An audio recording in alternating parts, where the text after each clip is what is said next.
Happy New Year and welcome back to the Oh No No No podcast as we look ahead to the opening act of the Robson era, with the new Rovers gaffer taking his side to Somerset Park on Saturday to face Ayr United.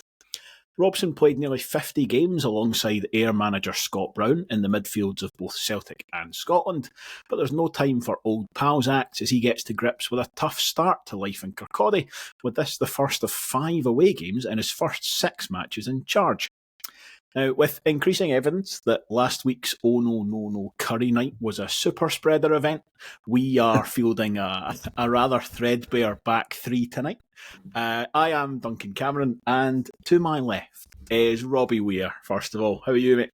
Yeah, I'm really good. I was happy because I got my cold well out of the way before the curry night, so I'm safe and sound here. Disregarding everyone else from the podcast. Yeah, a couple of late call-offs, and I think it could have been a dicey YouTube event if we'd let that go ahead. And to my right, it's Blair Hallcroft. How are you, Blair? I'm feeling a bit better, but I'm beginning to wonder if I'm patient zero at this point, to be fair.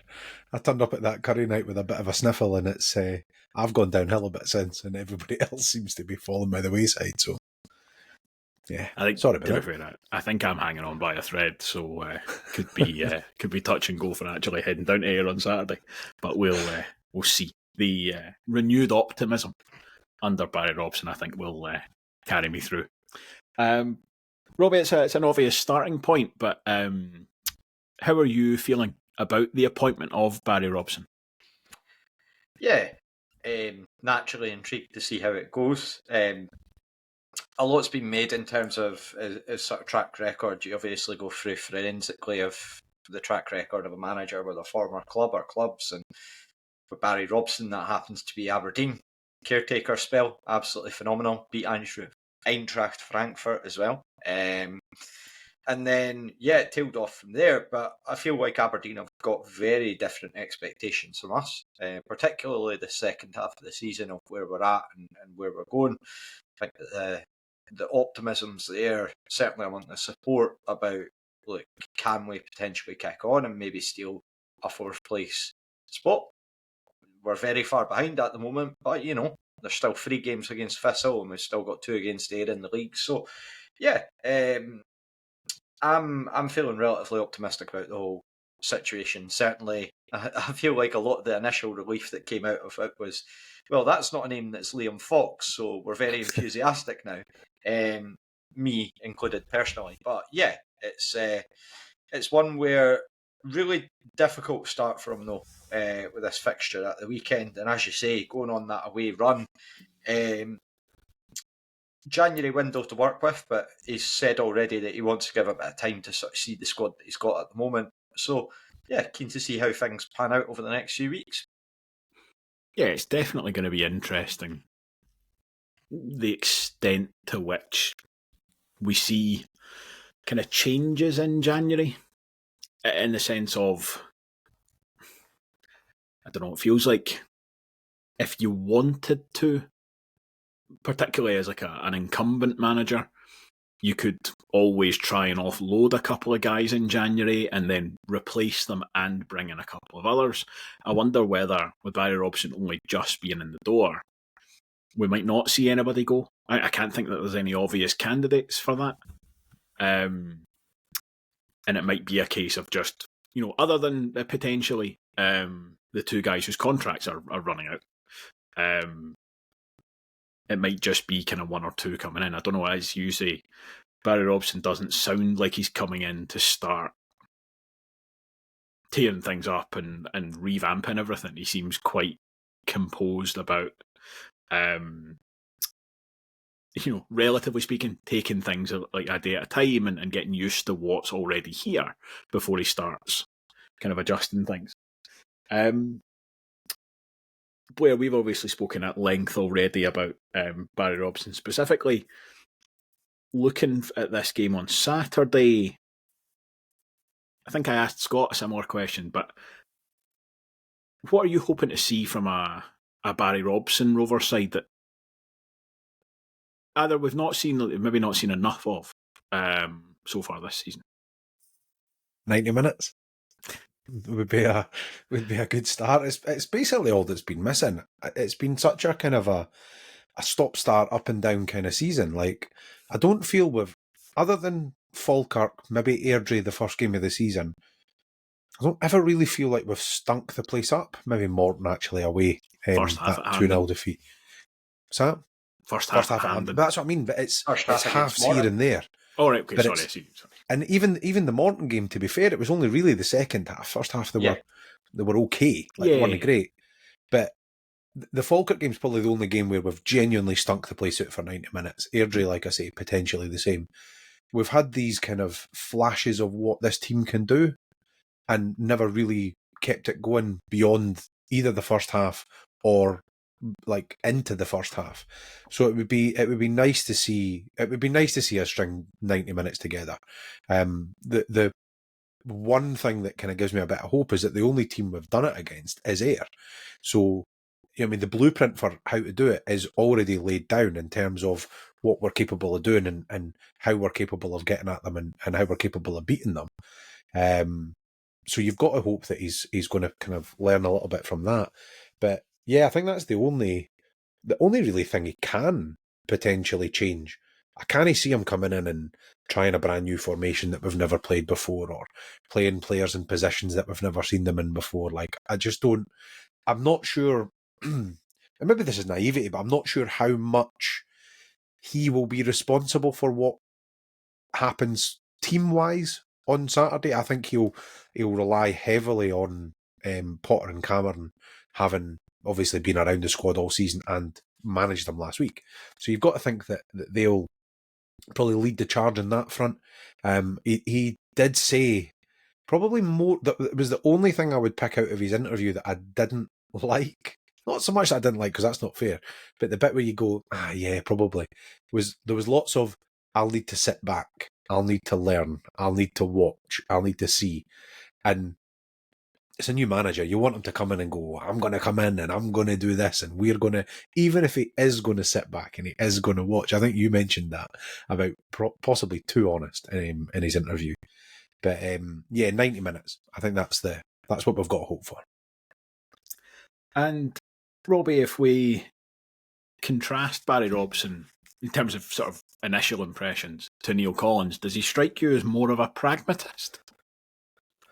Yeah, I'd say so. I mean, I think that the circumstances that they've come in are radically different. That Collins came in and nobody really knew too much about him. Like, we had bits and pieces from sort of Barnsley and probably less from his time at Tampa Bay. But yeah, with Robson, I think to be coming out with statements like that is, again, as Blair says, it might not be the most sort of inspiring thing to hear straight from the off, but at the same time, it's just been transparent and it's been honest, which is a good quality in itself.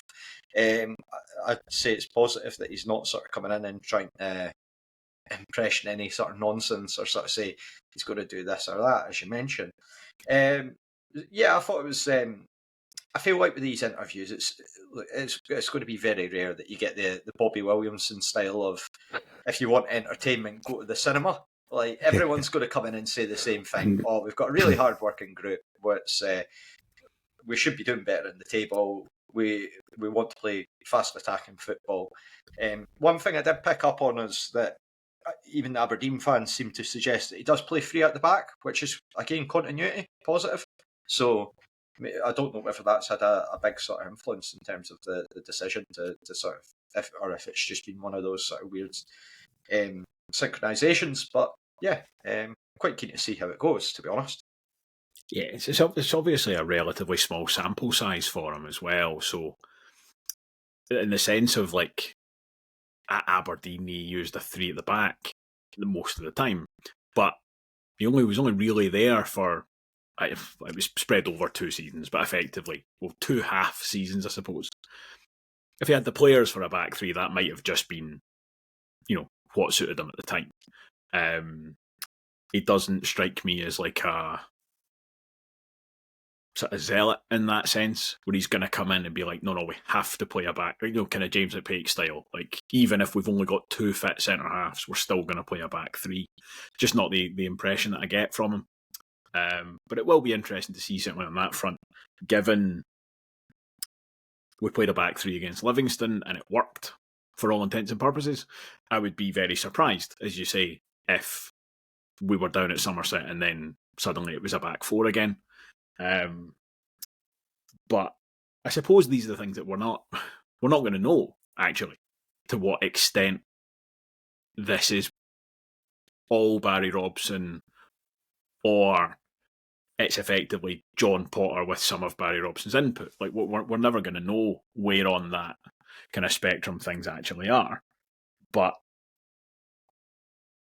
it's maybe just an exercise in realistic expectation management, which is something we've spoken about a little bit recently. And again, it's honesty. Coming in, as I said the other day, this time of year I haven't a clue what day it is or what day we recorded the last podcast. The other day, it would have been the easiest thing in the world just to say, I'm at championship games all the time. I watch them on the telly. I've got them on Y-Scout. Like, don't you worry. I know this league as well as anyone. Like, it's just as it would have been. There's nobody could have gone. No, he doesn't. Like, it would have been an easy lie. It would have been.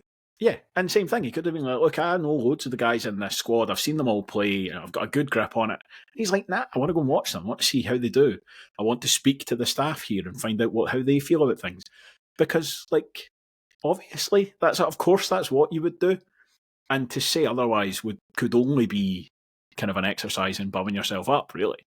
So to come in there as well, I think that the one thing I would add, just to sort of expand on the point that I made before, for all that we look at sort of stuff like this, and whether he has or whether he hasn't, I think one big factor that might come into play is the fact that Lewis Vaughan seems to be well on the road to recovery, which I think that, again, Neil Collins had him when he was coming back, but and then lost him.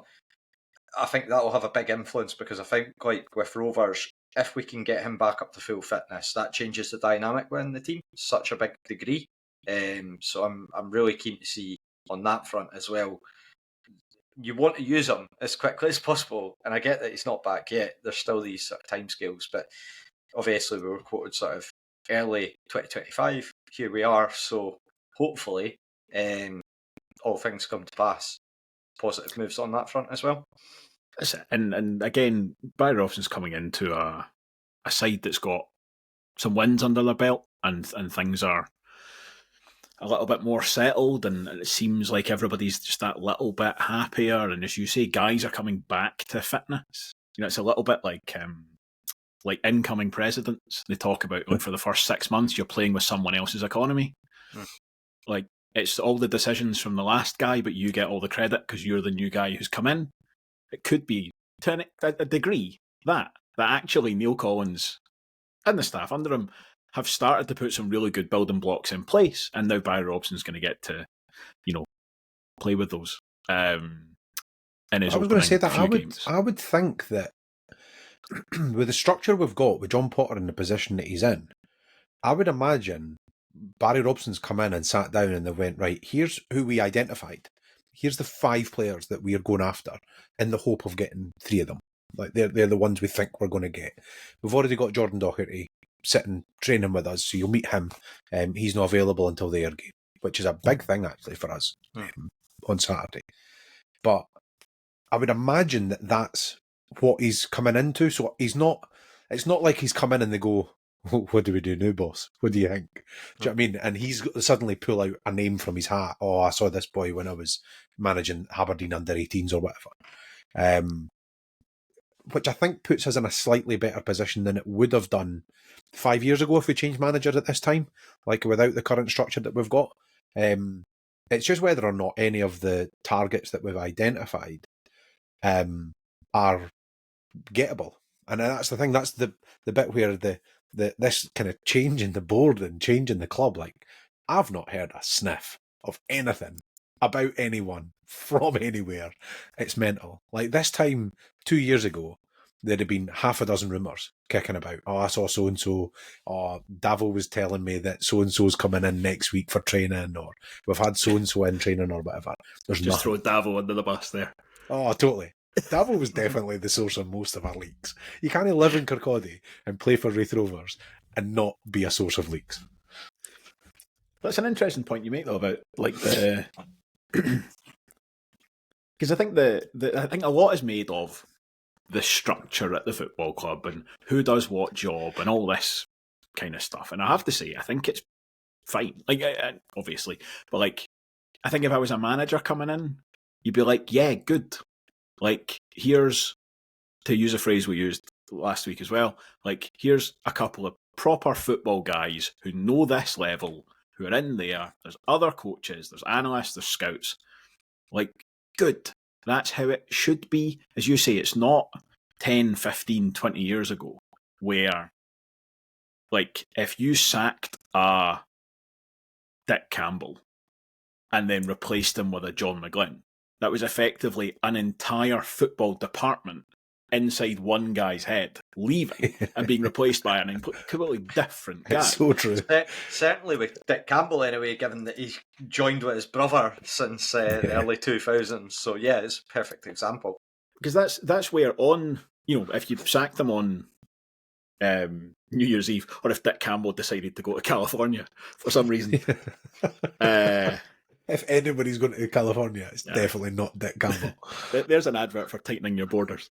But what that would be is, sorry, to your point, like, you would effectively, the day before he left, he would have a list of like targets, like, these are the guys I want in January. And if he went, and then, as I say, like, John McGlynn's a really good example of a guy that in his first era, when he turned up, he basically was the football department.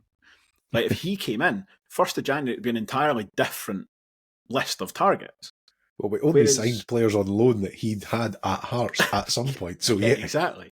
Like, and that's it. So you would just have like a complete sea change in what you were trying to do in the window overnight.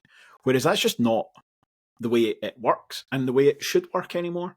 And it's even now like, let's just say we agree, because we do, that we need another forward, right? We need another striker to come in. There's going to be a list somewhere, probably on a whiteboard in an office, of targets for that. And as you say, Blair, the big question is, can we actually get any of these guys? Are any of these guys willing to come in? And what you might find is that Barry Robson comes in and goes, right, okay, tell me what you need based on everything, all your evidence so far. Go, right, we need a new forward. Right, cool. Who are you looking at? It's like, these are the guys, but it's not just based on a whim. It's like, these are based on scouting, analysis, all this kind of stuff. These are the targets. And he might go, all right, well, actually, given how I want to play, the guy you've got at number one there, why is he there at number one? So, well, because of these are his key strengths. And Barry Robson might go, actually, I prefer a striker who can do this, this, and this. And you go, well, that's fine, because the guy who actually was 4th on this list, we can just push to the top. You know, it's not like you're not throwing the baby out with the bathwater when your manager cheats. Like, all that work has still been done.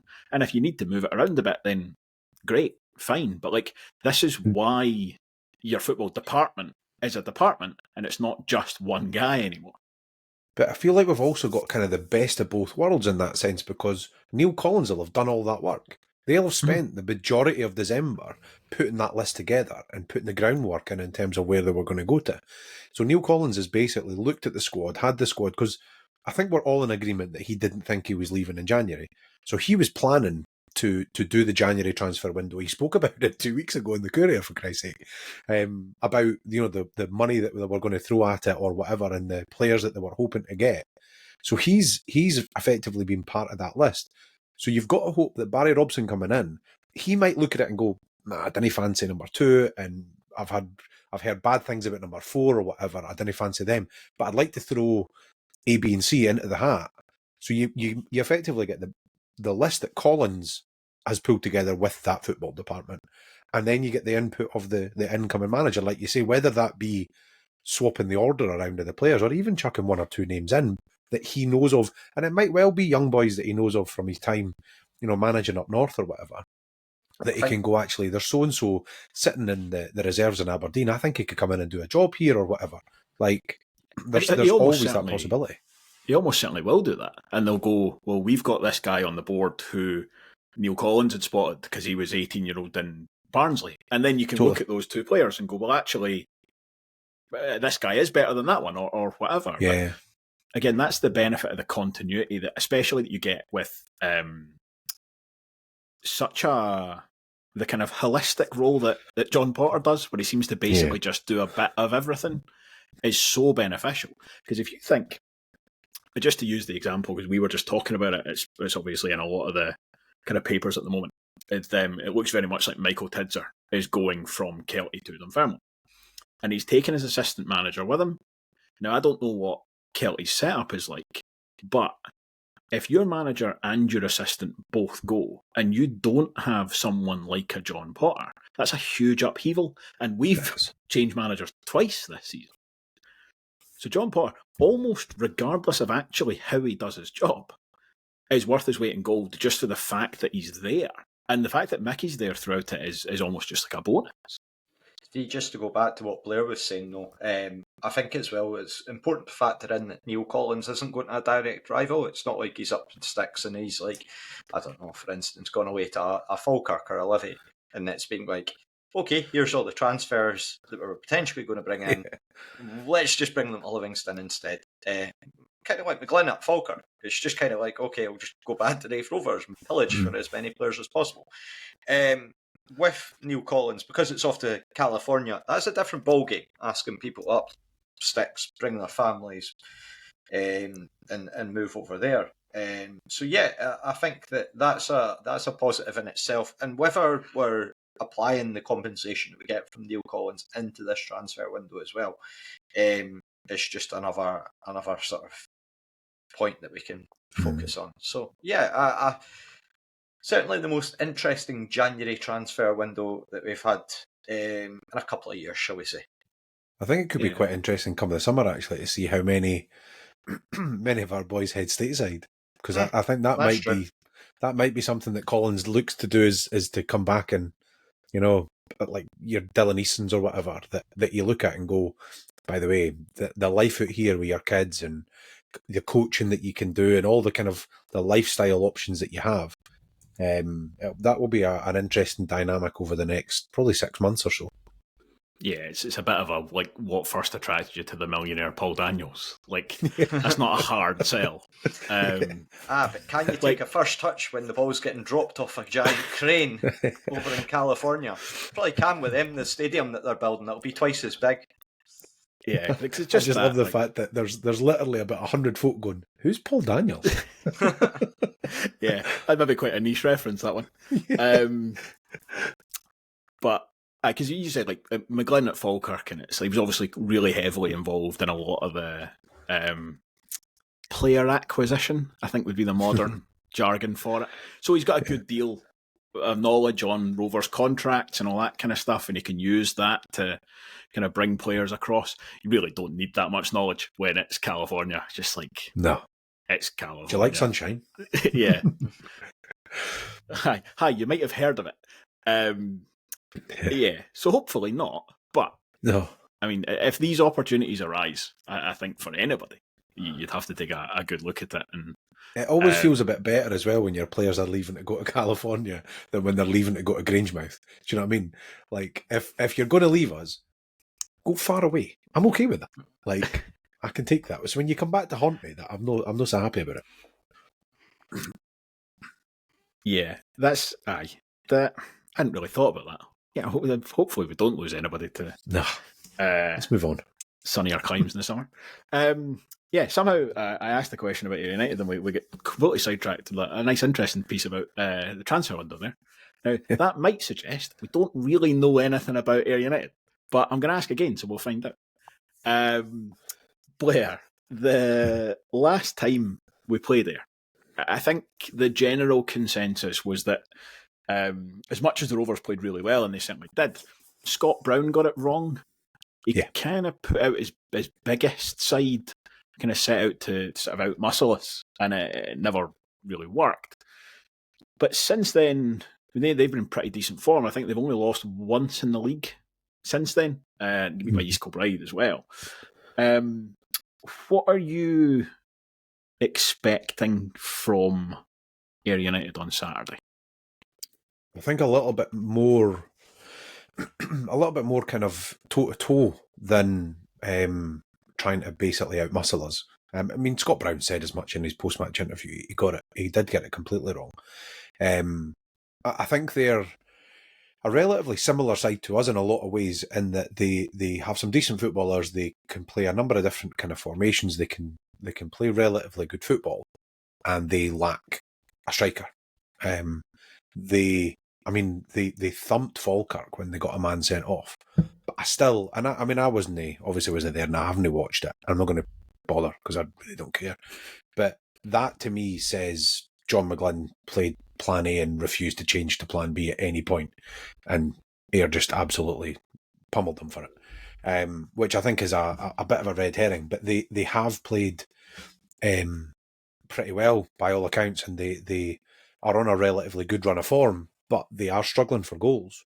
Other than that kind of Ayr game, I mean, they drew 0-0 with Morton at the weekend past, but I don't know. Like, Morton again seemed to be a bit of a strange side. I saw a stat the other day that Dougie Emery's never lost a game in December since he's become Morton manager. Like, he only manages 1 month a year. But as far as Ayr go, I would expect them to be a bit better prepared for what we are going to do.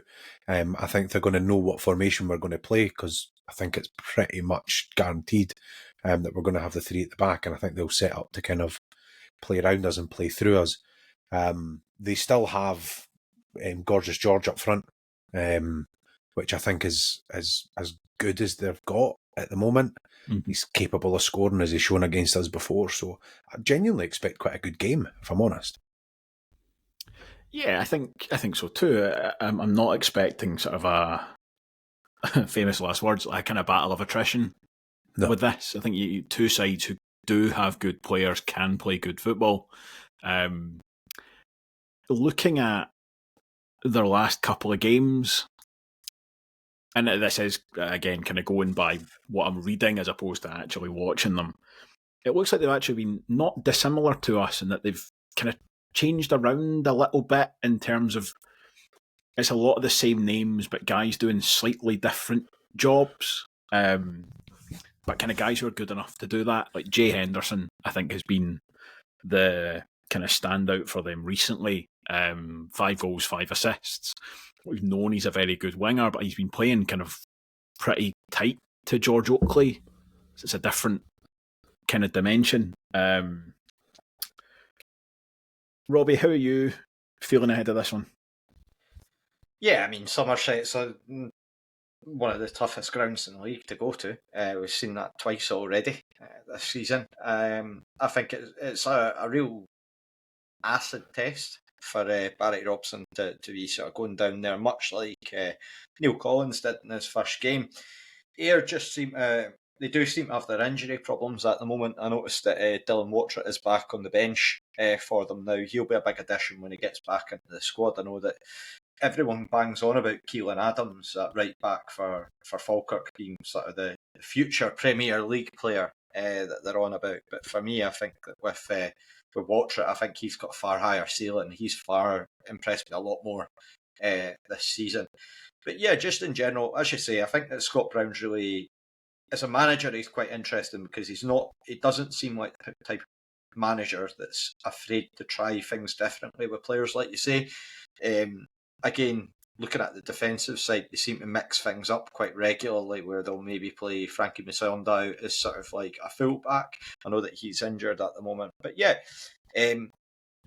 just one of those ones where they're not without their issues. By no means are they invincible, but at the same time, you can't take anything away from them because they're there on merit.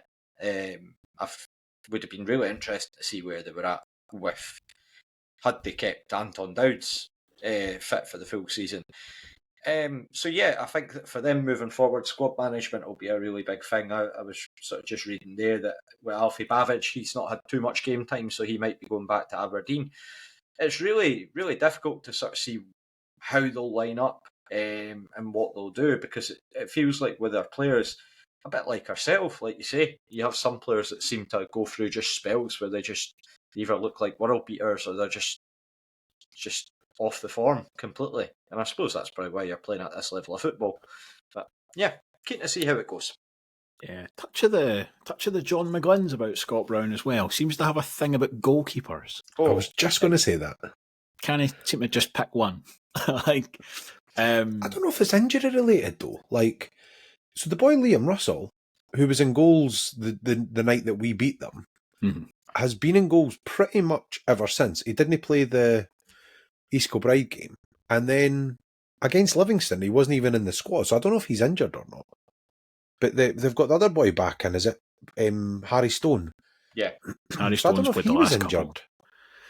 But then he played the East Kilbride game, so I did get him. I think you're right. I think Liam Russell must be injured because they've just recalled Robbie Much, who was at Stranraer.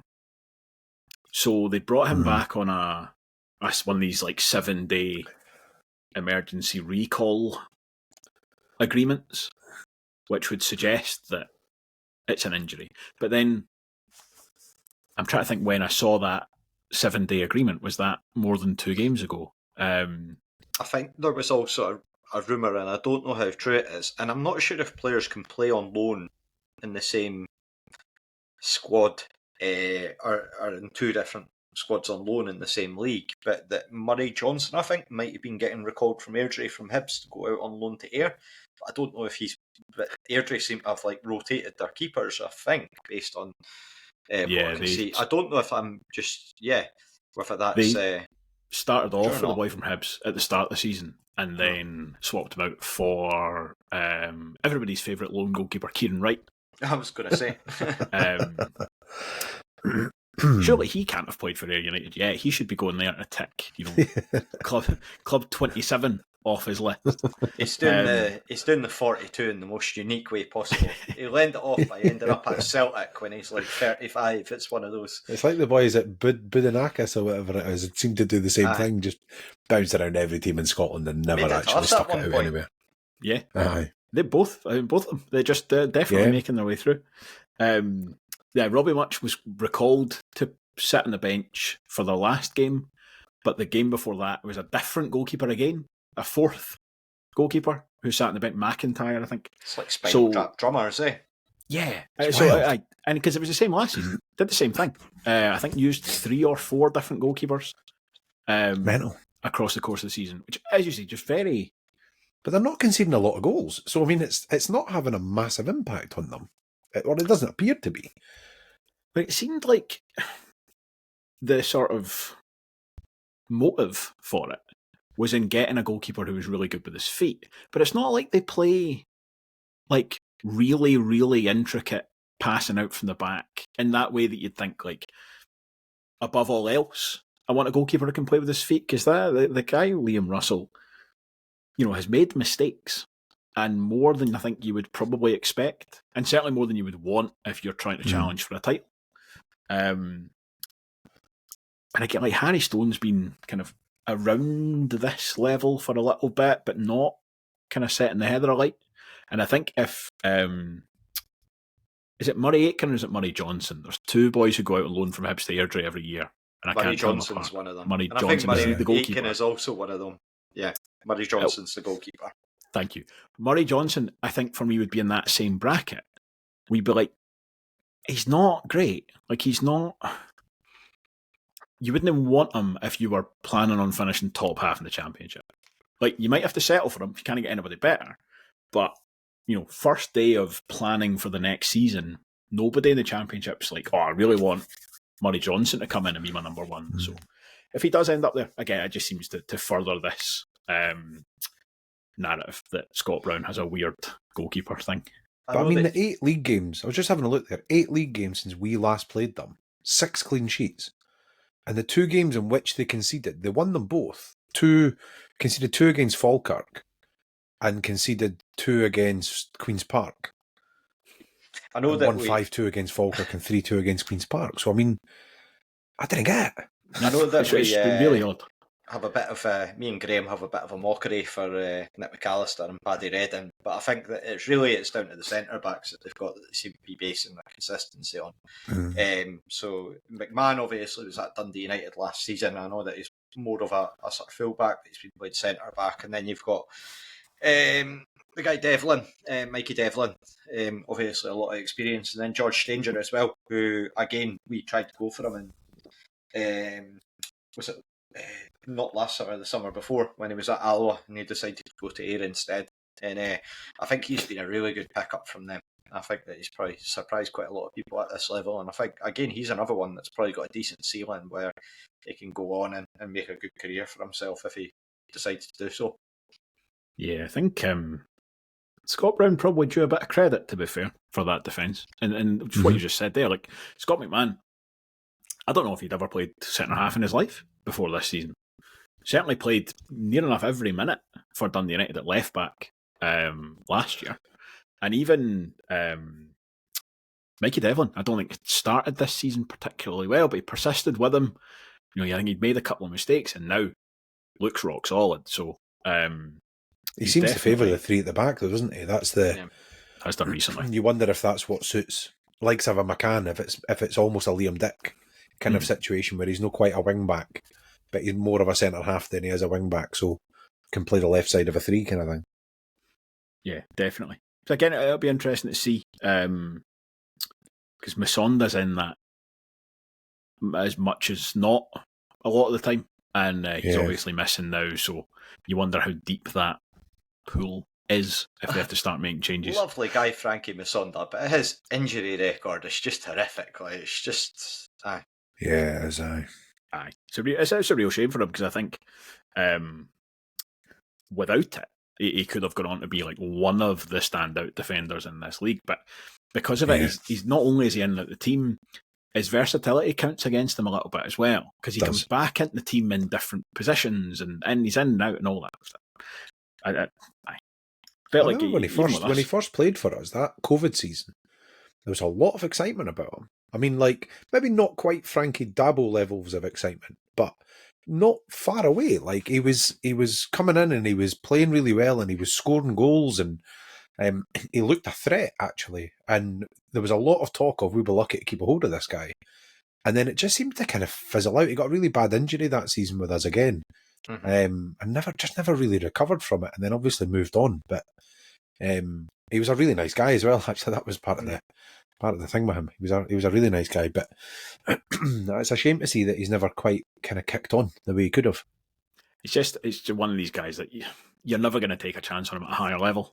No, like because you could go and you could see, you know, a scout from a Premiership side going watching him for 90 minutes when he's on his game and thinking this boy's really decent, and then as soon as they get back to the house and look him up, it's like, can he get enough games at him? You're never going to take that gamble on him at a higher level. Totally. I think if you had him and you get promoted, he wouldn't be the first one you'd be trying to get out the door. But no, as you say, his injury record really counts against him. That's enough about here. Let's talk about the Rovers as much as we can do with the dearth of information that we have. Because for now, it would appear that Barry Robson is sticking to the Neil Collins schedule of doing his pre-matches on a Friday. Just perfectly fine. If at all. We'll soon find out. So, injury-wise, unless I've missed anything concrete in the Courier this week, I don't think we've had too much of an update.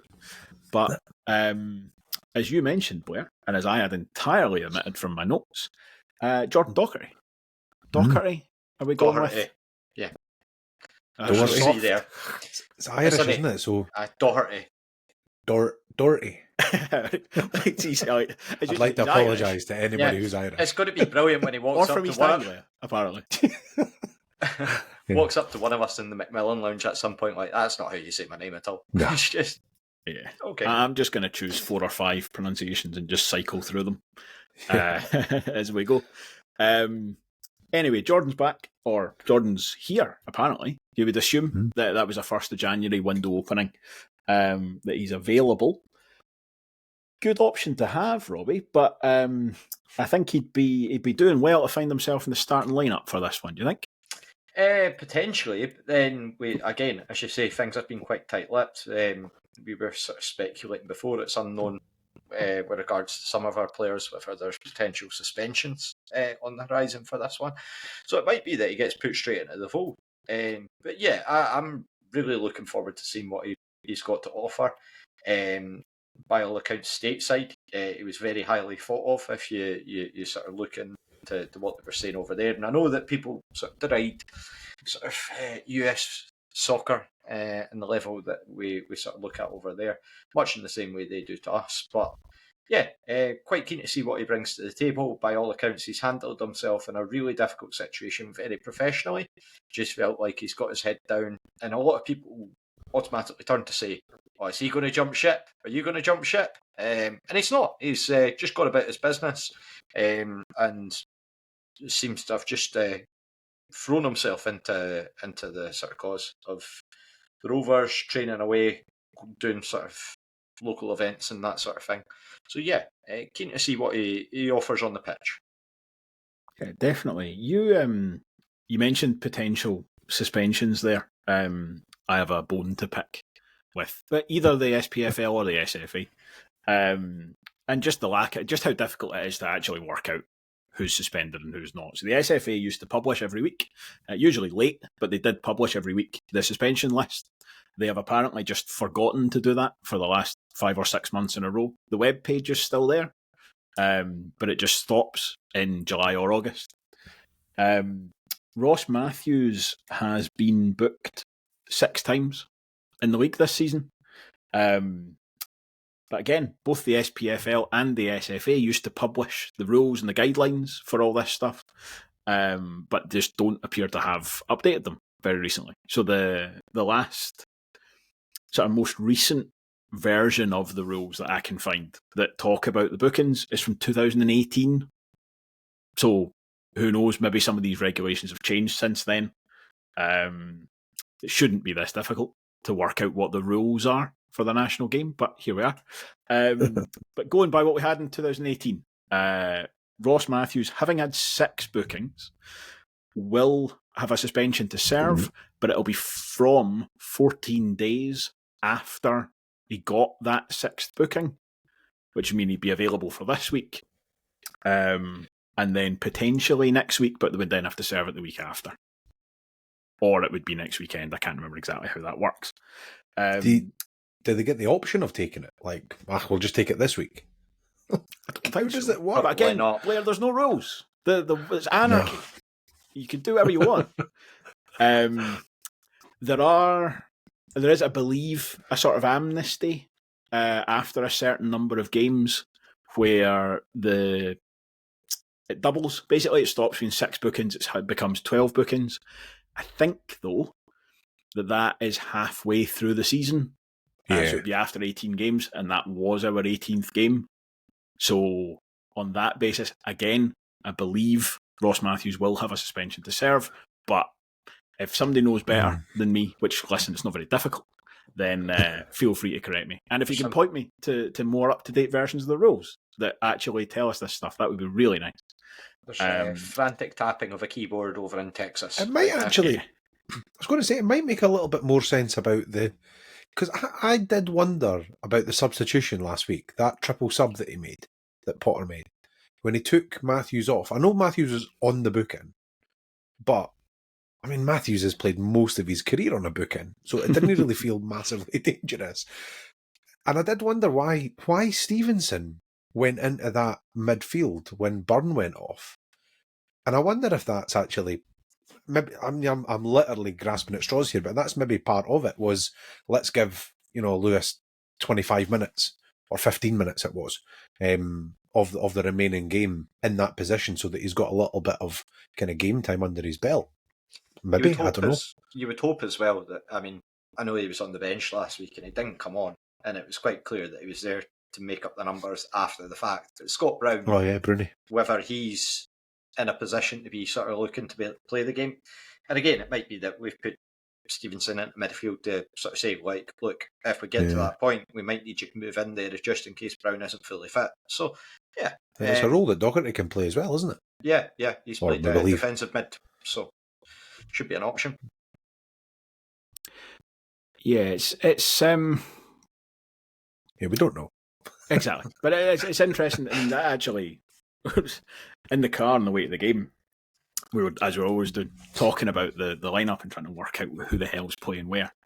And my dad had said, like, maybe Stevenson's in at the base of the midfield. I was like, everybody says that, but he's never actually done it for us. But now he has. So that's another, as you say, a legitimate option I hadn't really thought about.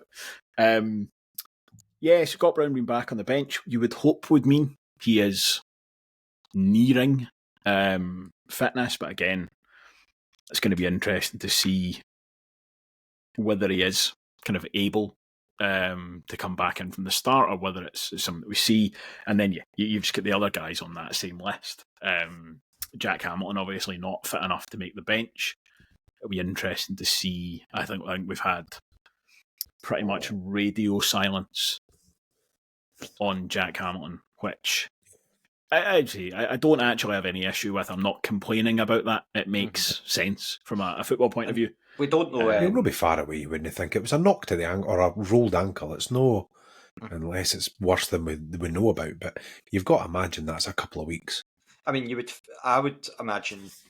I suspect that he was fine with the ankle last week. It was probably more a sickness bug more than anything else coming back from that. I think that it's just been one of those ones where it's just gone for the team.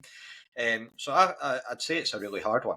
And to add to that, I would also mention that we don't know the situation with Cody David's contract. Like whether that ended, good point.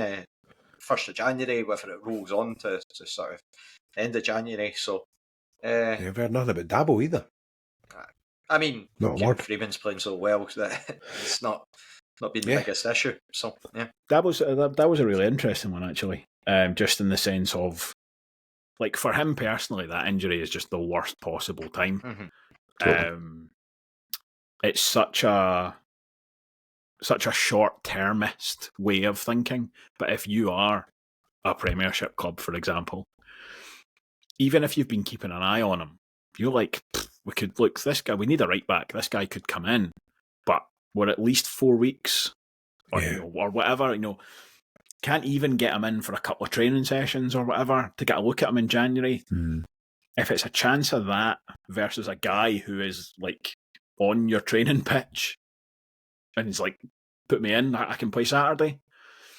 It's almost the same as Musonda, actually, when we first signed him, because there was a lot of talk of him going in that January, and he got injured. And then it was like, well, that'll be that then. Like, we'll keep a hold of him at least to the end of the season. It'll be interesting, because Dabo's obviously now, I'm right in saying he's out of contract, because his contract was to January. I never know, is it January the 1st or January the 31st? They always just say till January. Yeah. I think it can be either, but it tends to be the start of the window. Yeah. But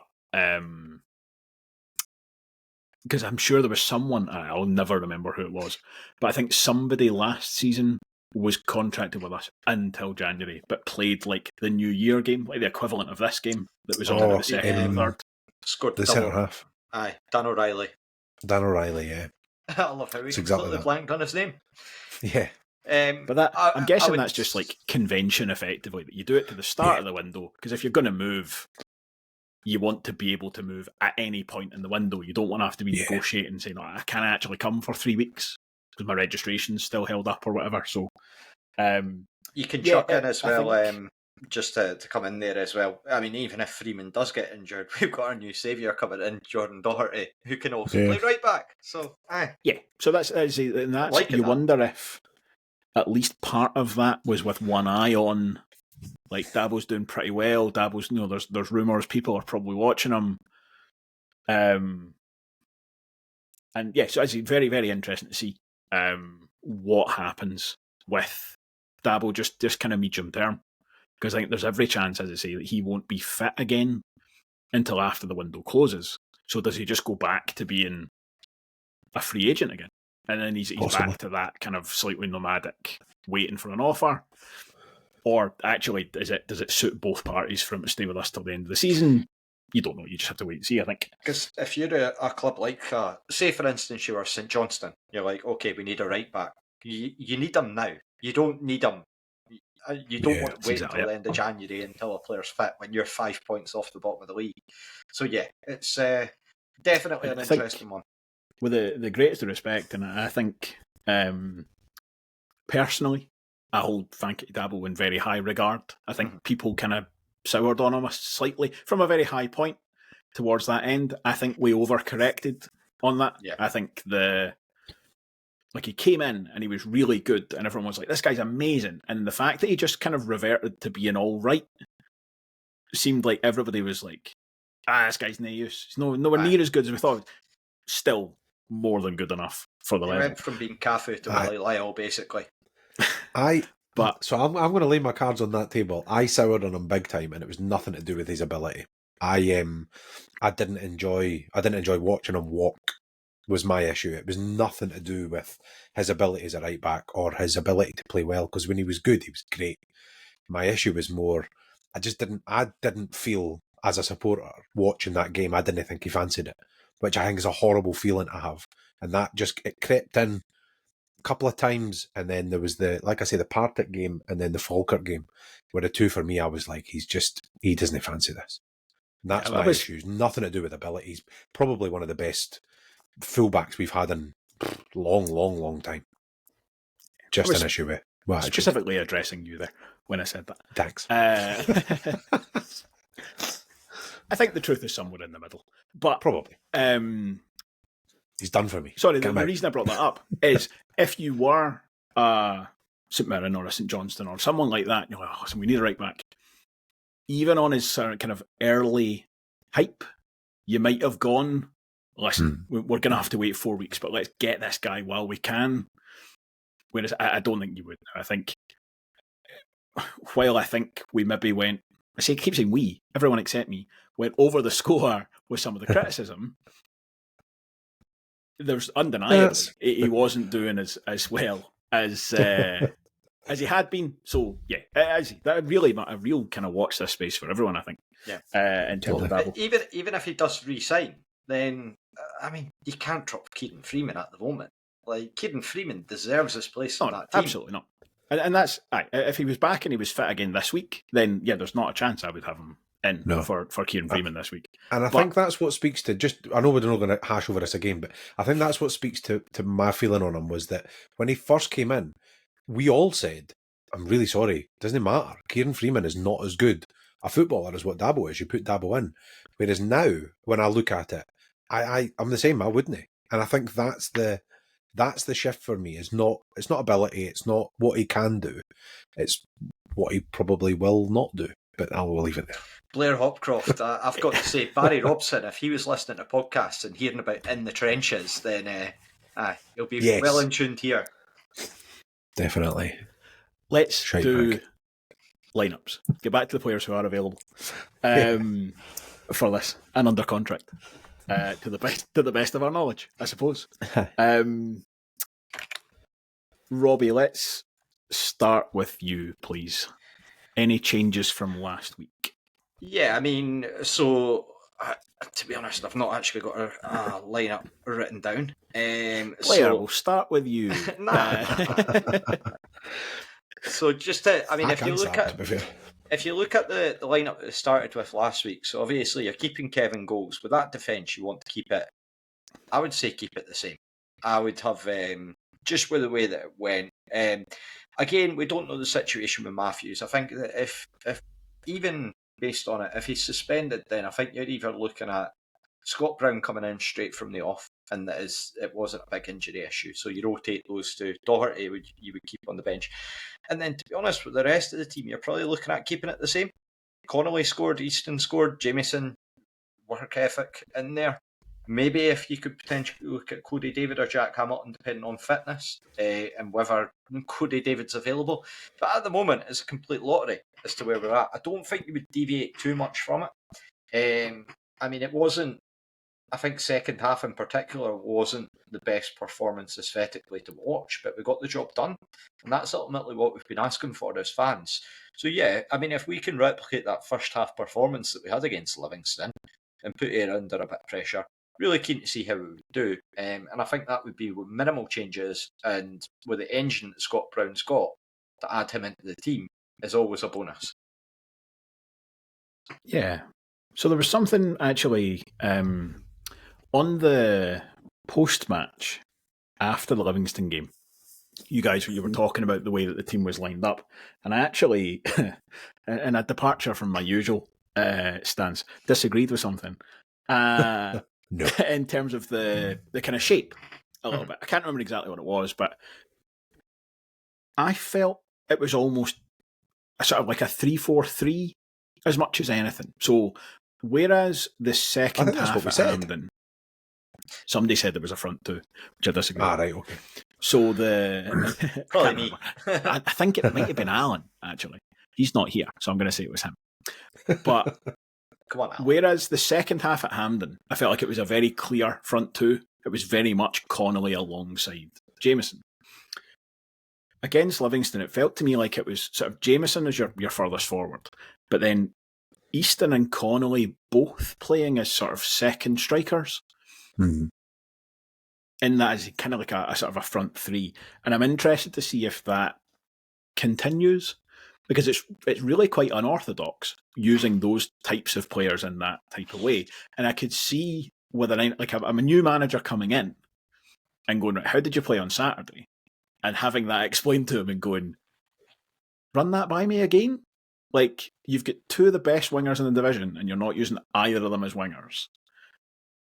Just keep me right on that. So it'd be interesting to see, because I think that is a formation and a system that we kind of came around to, not necessarily by accident, but sort of by like trial and error. You know, we just ran through lots of different combinations and then kind of ended up going, right, well, we need to get guys closer to Lewis Jameson if he's going to be the one furthest forward. So it's very interesting to see how that will kind of come together. If it was me, based on, as I say, my loose understanding of who's available and who's not, I would be going with an unchanged side. If Scott Brown's available, great.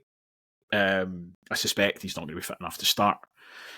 And yeah, again, if Jack Hamilton's fully fit, I think he starts ahead of Lewis Jameson, but I've got absolutely no issues whatsoever with Lewis Jameson starting in that kind of same sort of system.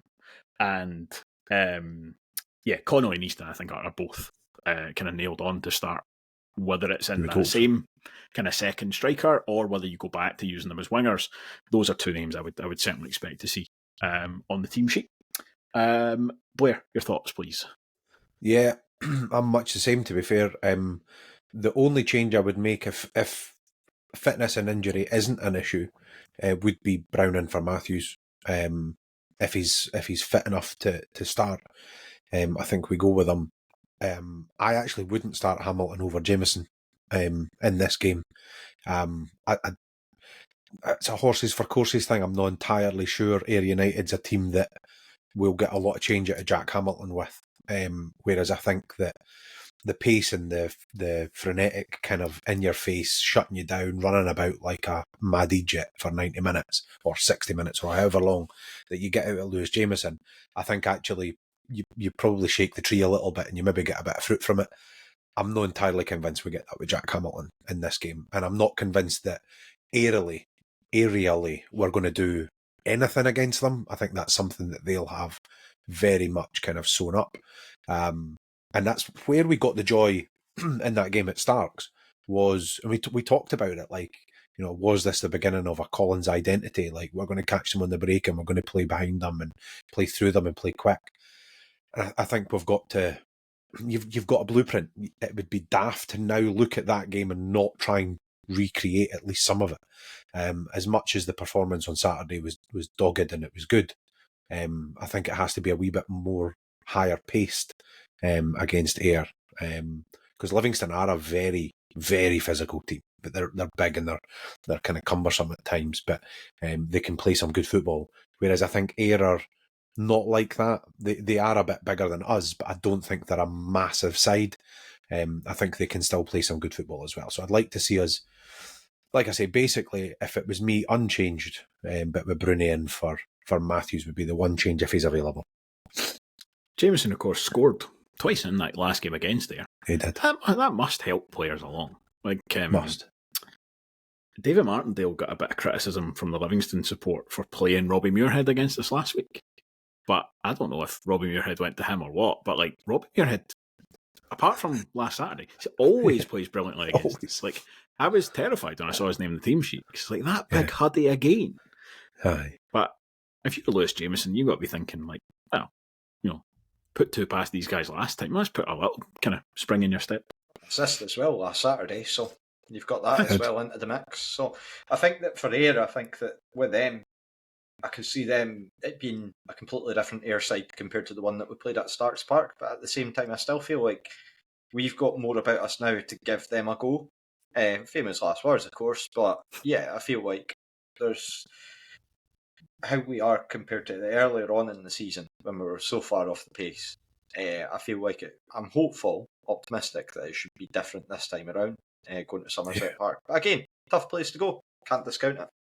The big hope as well is that you've effectively now got a squad of 18 boys or whatever, 19 boys there that are going, new managers in, I need to impress him. Like, if I want to be part of his plans, he's got a January transfer window, he can replace me this month. Like, not only can he replace me with boys that are on the bench, he can have me out the door this month. And in particular, actually, Lewis Jameson and Finlay Pollock. They've got to be looking at this. I mean, Pollock, I still think there's a chance he'll get recalled anyway, because Hearts are an absolute shit show. But it's now looking very much like, I mean, St Mirren have just signed another striker. Doesn't it look like they're going to be recalling him anytime soon? So he's bound to be looking at this and going, if Robson doesn't fancy me, he can send me back in January. I'm presuming we've got that option.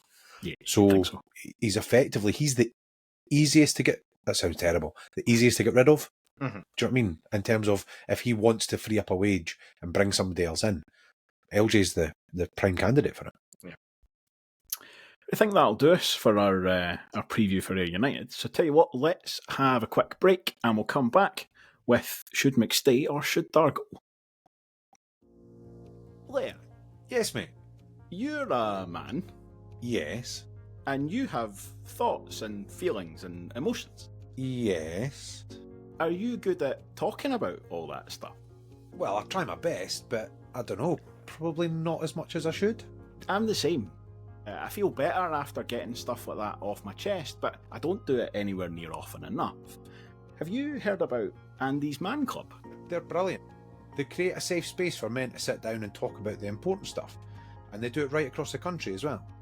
Yeah, exactly. They've got more than 200 meetings across the UK, and it's every Monday night at 7 o'clock, including one at Starks Park. And if anyone wants more information on it, they can go to andysmanclub.co.uk or search for Andy's Man Club on Facebook. It's okay to talk, and now we're going to get back to talking about the Rovers. Right, Blair, it is over to you now, because you are in the hot seat. It's really the opposite of the hot seat. You're in charge, because it's Should McStay or Should Dargo. God help us all. Right, so I've got 7 clues, but I do think he'll have it before 7. So we'll go with clue number 1. I have played with 8 clubs in Scotland and 2 in England, and have won the second tier in Scotland on 3 occasions. Right, sorry, let me just run that by you again. 8 clubs in Scotland, 2 clubs in England, and won the second tier 3 times? 3 times. Second tier in Scotland, 3 times. And I'll always call it second tier. I hate this because it's the Championship First Division A. That's second tier. Yeah, I wondered if that was a second tier. An intergenerational red herring. Brian Graham. Who was that? Ali Graham? Brian Graham. Brian Graham. Stevie Hislop. Stevie Hislop. I feel like we've done this before and he'd only played for 1 club down south because that was the thing that I knew. Was it not Gilligan or something? It was someone like that. I remember gambling on, I bet he's played for somebody down south for a really brief spell, and he had done, and it's definitely not him. Off to a good start. So we've gone with Brian Graham and was it Stevie Hislop? Yes. Is that right? I said Stevie Hislop. It's not him, as you well know, but that is my guess. Okay, so clue number 2. I have played with Barry Robson, Colin Cameron, and John Potter. Oh, good clue. I mean, it's not going to help me get it, but It's an era type question, or an Yeah. era type clue, which I always feel is important. It's not Brian Graham then. I mean, it could be. He's played for everyone.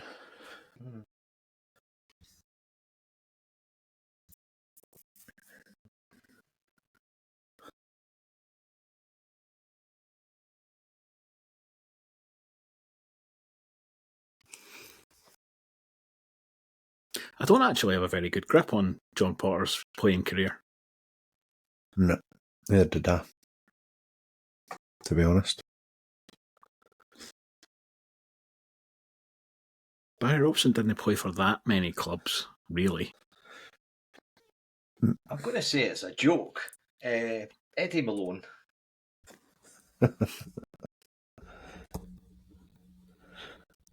I did stop guessing him first, like I know, 3 months I ago, in know. the hope that we can slot him in at some point.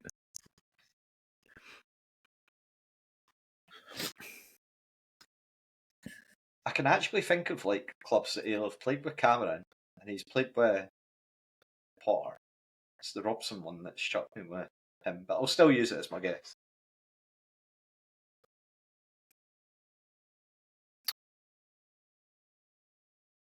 I also don't think he's played down south, but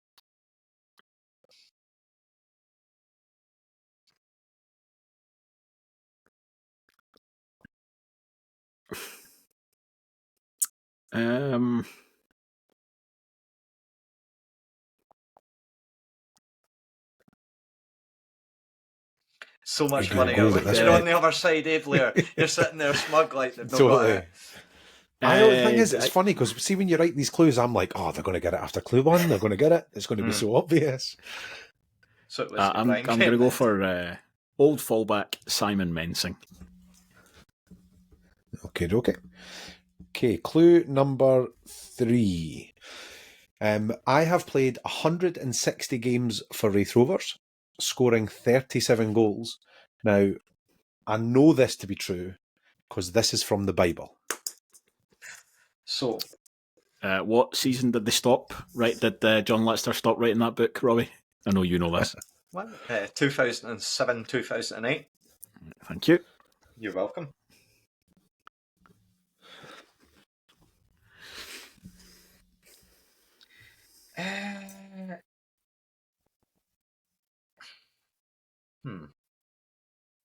Both of which, I should point out, are higher than anywhere online.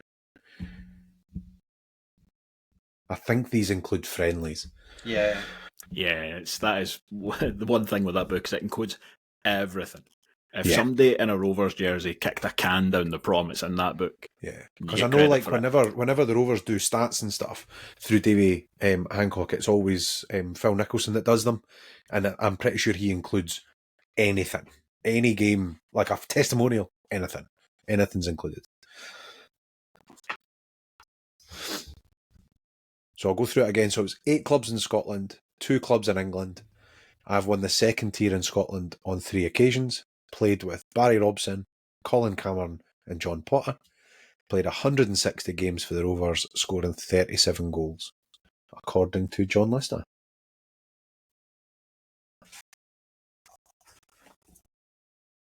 I'm now just staring at the front cover of that book on my bookshelf over here, as if I can sort of Pull it out. drag the knowledge out of it.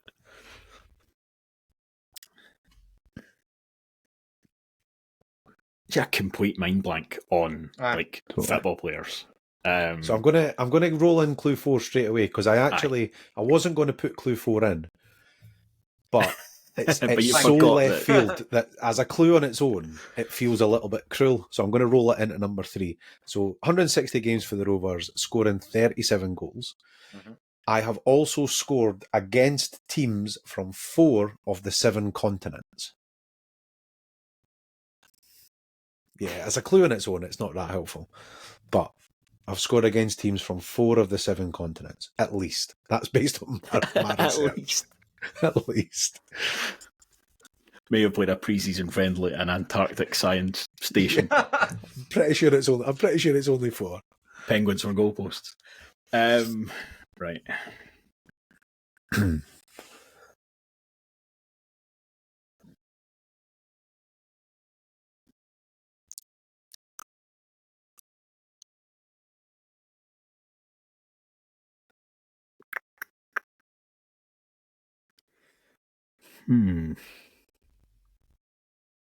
Some absolute belters at the clues here, like, but Yeah, I'm thinking I might need to cut out some of this dead air when I'm editing this. For fear that people can hear Duncan just putting in instant responses. A really terrible Should McStay or Should Dargo. They just spoke all the way through. Yeah. Either that or just like incidental music. Just so you know it's still on. See, this is where you can see where my research was. I had started this earlier in the week and I got to about 20 minutes before we started and was like, oh my God, I've only got 4 clues. So I've rattled another 3 down, but it gets a lot easier. Thank God you got 3 more clues, because if it was just the 4... Robbie, this is getting silly. Right, we're going to have to team up. 160 games for the Rovers. That's 37 what, goals. minimum. You have to imagine it's a midfielder. 5 seasons? Aye. We're not talking about Willie Accio here. This is somebody who played for the Rovers for a long time. 37 goals is 1 in 4. Aye. For the Rovers, that's a striker. So who have we got that's sort of like midfielders that have been relatively high scoring? I'm going to imagine that if they played with Cameron, Potter, Robson, you're looking like late 90s, early 2000s. So who is a sort of high scoring midfielder that we've maybe had during that period?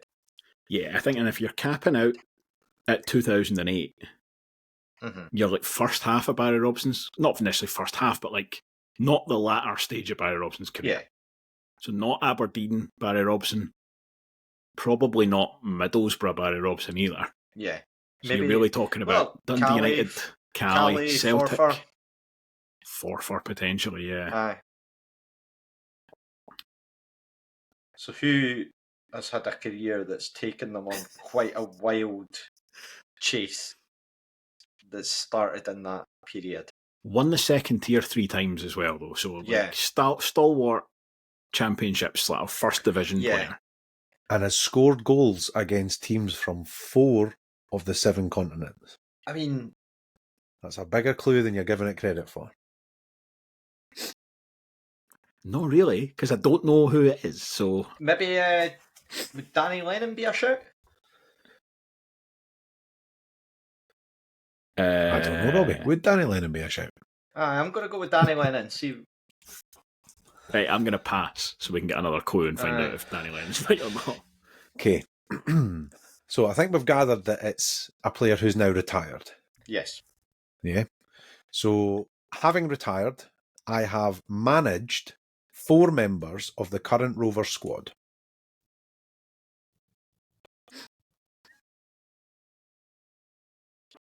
That, again, based on my research, is at least 4. So that would keep, I mean, obviously, Danny Lennon's managed. Mm-hmm. Who have we got in the squad? That's easier. I can tell you some of them.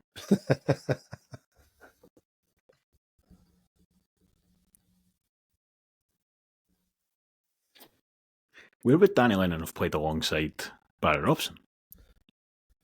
Sorry, I know I'm shooting down your answers instead of coming up my own. No, but it's a constructive thing to do.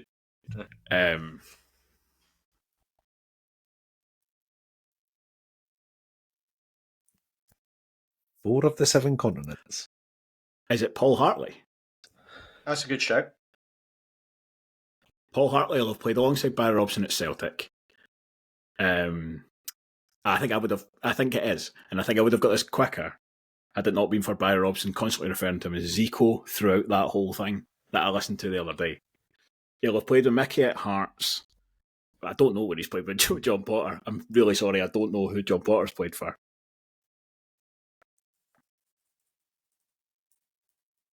Do you go with Paul Hartley?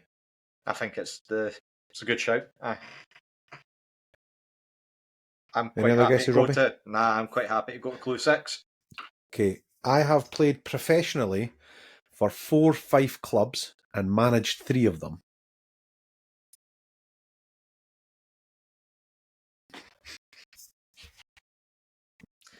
Oh, is it Stevie Crawford?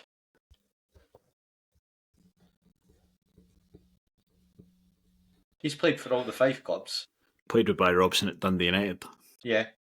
He would have played with, obviously, Colin Cameron with us. John Potter. Not so sure. Dunfermline.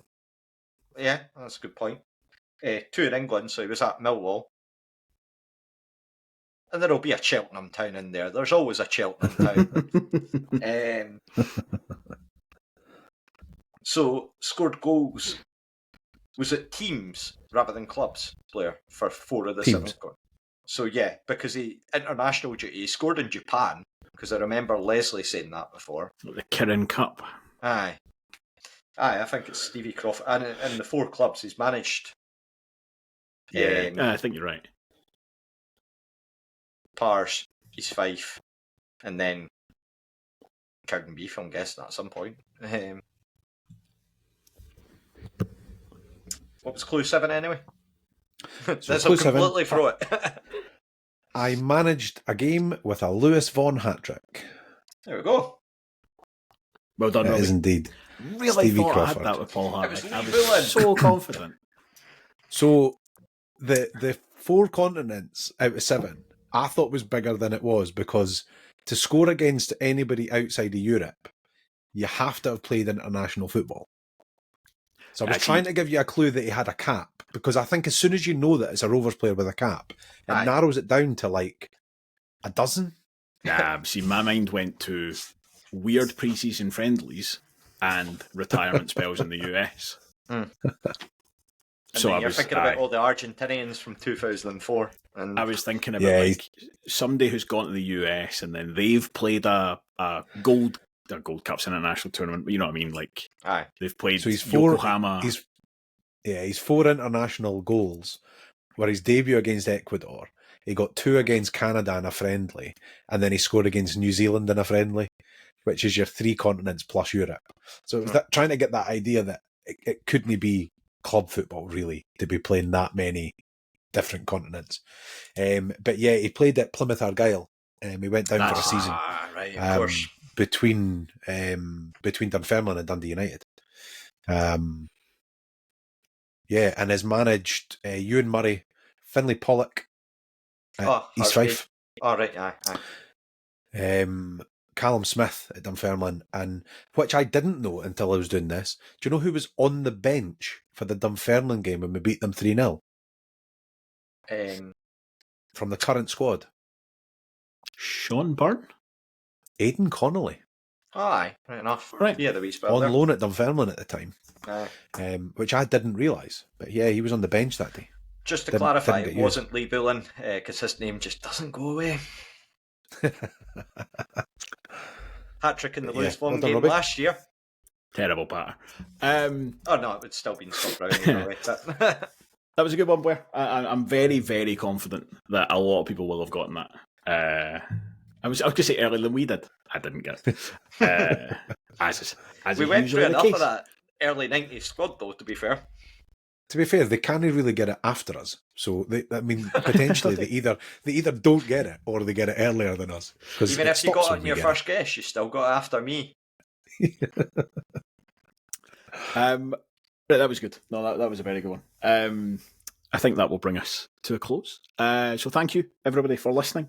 As is always the case, we will be back again after the game. Somerset, presumably Sunday, but who knows? The way the members of the podcast are dropping currently. Yeah, is there a yellow weather warning? So keep an eye on that. If there is bother with the weather, then obviously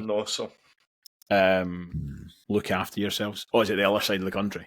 Well, I don't know. I mean, it's one of these ones where, I mean, it's not the first time that we've done that on this podcast, let's be honest. So. Knowing the first time in the last 5 minutes for this show. Yeah, true. Keep an eye on the weather forecast. Don't take any chances that you shouldn't do. Stay safe. We will see you at the game, and then we will see you afterwards to talk about whatever has happened and see you then. Thanks very much. Goodbye.